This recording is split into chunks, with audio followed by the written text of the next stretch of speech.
Os Apócrifos. Série O Testamento dos Patriarcas. O Testamento de Simeão. Capítulo 1. Transcrição das palavras que Simeão disse aos seus filhos antes de morrer, aos 120 anos de idade, no mesmo ano da morte de Iosef. Na sua enfermidade, todos o foram visitar. Ele então reuniu todas as suas forças, pôs-se sentado, beijou-os e disse. Capítulo 2. Escutai, meus filhos, ouvi o que o vosso pai Simeão guarda em seu coração. Eu fui o segundo filho do meu pai Jacó e da minha mãe Lia. E ela deu-me o nome de Simeão, pois Adonai acolhera de bom grado a sua oração. Eu era muito forte, não recuava diante de qualquer esforço e não me intimidava diante de qualquer ato de heroísmo. Meu coração era firme como uma rocha, meu fígado inflexível, e as minhas entranhas não tinham contemplação. Também a valentia é infundida por Elohim na alma e no corpo dos homens. Naquele tempo, eu tinha ciúmes de Iosef, porque nosso pai o amava muito. Endurecia o meu fígado contra ele e tencionava matá-lo. Aquele que preside todo o erro e que inoculou em mim o roar da inveja, secou meu entendimento a ponto de não considerá-lo como irmão e nem ter consideração pelo meu pai Jacó. No entanto, o seu Elohim, Hashem, Elohim dos seus pais, enviou o seu Melahim, livrando-o das minhas mãos. Eu me dirigira a Siquém para proceder à contagem dos rebanhos. Ruben fora a Detã, lugar de onde procediam os nossos víveres. E então o nosso irmão Yehudá vendeu Iosef aos ismaelitas. Quando Ruben soube disso, ficou muito triste. Ele queria salvá-lo e devolvê-lo ao seu pai. Eu, porém, fiquei enraivecido contra Yehudá, que o deixou ir embora com vida. Por 5 luas minha zanga o renegou. Então Adonai me atingiu, prejudicando-me o uso das mãos, ficando a minha direita semi-seca por 7 dias. Filhos, eu reconheci que isso me aconteceu por causa de Iosef. Assim, eu fiz penitência, deplorei meu ato e supliquei ao Adonai que restabelecesse a minha mão e que me livrasse de toda infâmia, inveja e desatino. Eu tinha consciência diante de Adonai, o Adonai do meu pai Jacó, de que havia cometido um ato muito mau em relação ao meu irmão, por ter lhe nutrido tamanha inveja. Capítulo 3. Portanto, meus irmãos, guardai-vos do ruar, do erro e da inveja. A inveja subjuga o pensamento íntimo do homem e prejudica-o no comer, no beber e na prática do bem. Sussurra-lhe constantemente que deve eliminar o objetivo de sua inveja. Mas o invejado floresce o tempo todo, enquanto que o invejoso aos poucos se consome. Por 2 anos eu castiguei a minha alma através do jejum no temor de Elohim. E então percebi que só no meu temor a Elohim é que se encontra a libertação da inveja. Quando alguém busca o seu refúgio em Adonai, afasta-se dele o roar do mal. A sua alma fica leve. Além disso, chega a compaixão em relação aos invejados e perdoa os inimigos. Dessa forma, liberta-se da inveja. Capítulo 4. Meu pai perguntou-me o que se passava comigo, pois via-me andar taciturno.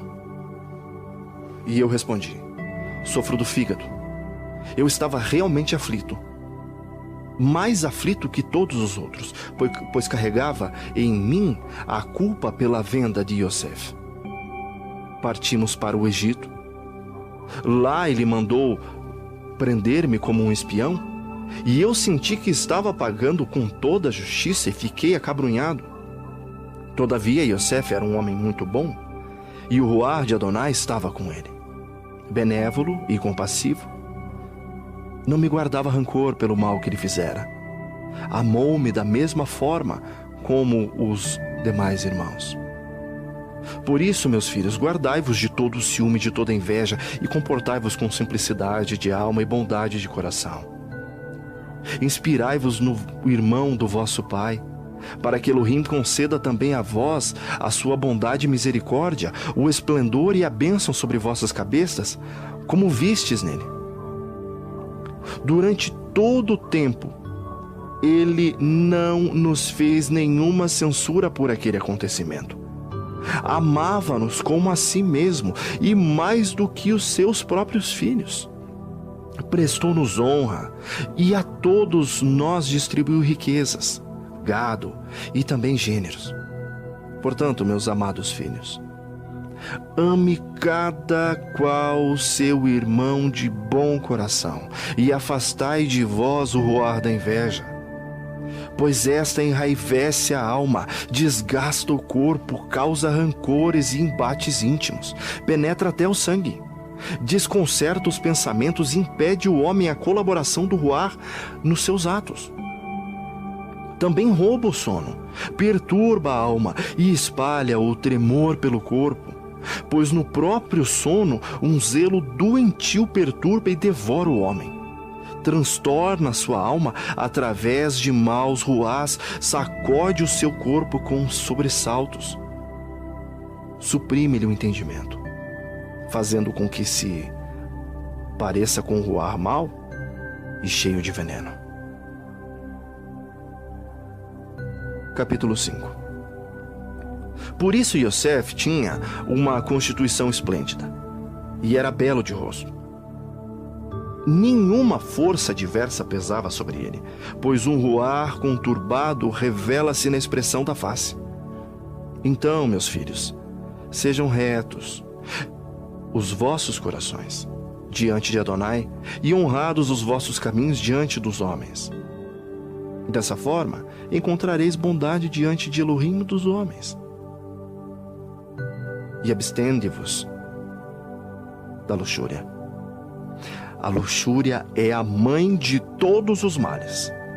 Afasta de Elohim e conduz a Belial. Eu vi uma passagem no livro de Enor que os vossos filhos, bem como vós também, havereis de arruinar-vos pela luxúria.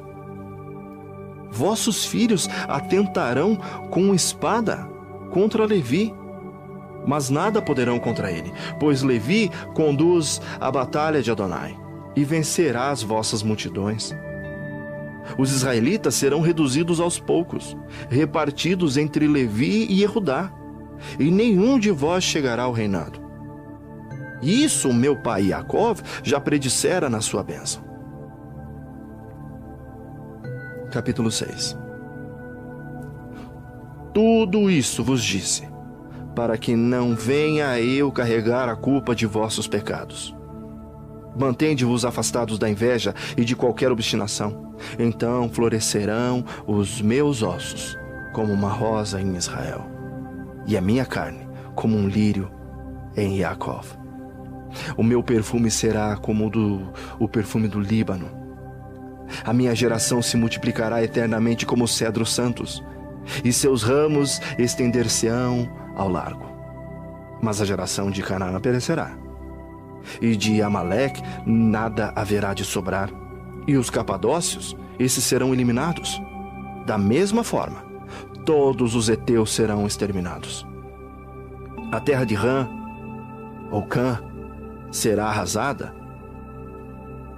e destruído todo o seu povo.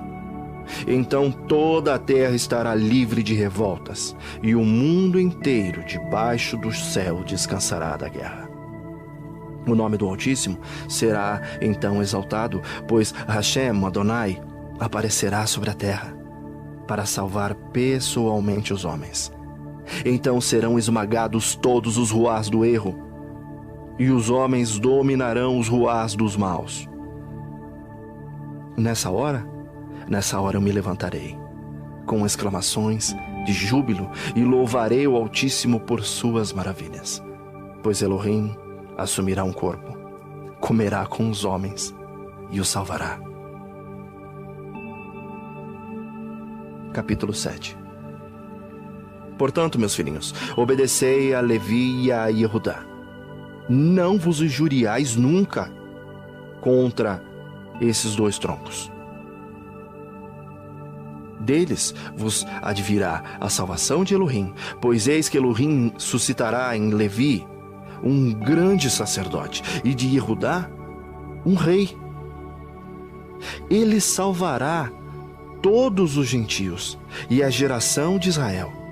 Por esse motivo, faço-vos essas exortações para que transmitais aos vossos filhos e para que sejam conservadas pelos filhos deles. Capítulo 8.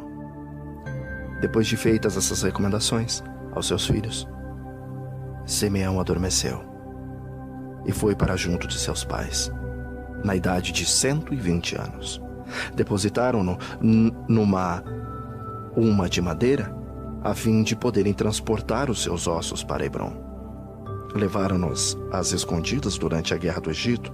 Na câmara dos tesouros reais, os egípcios conservavam os ossos de Yosef.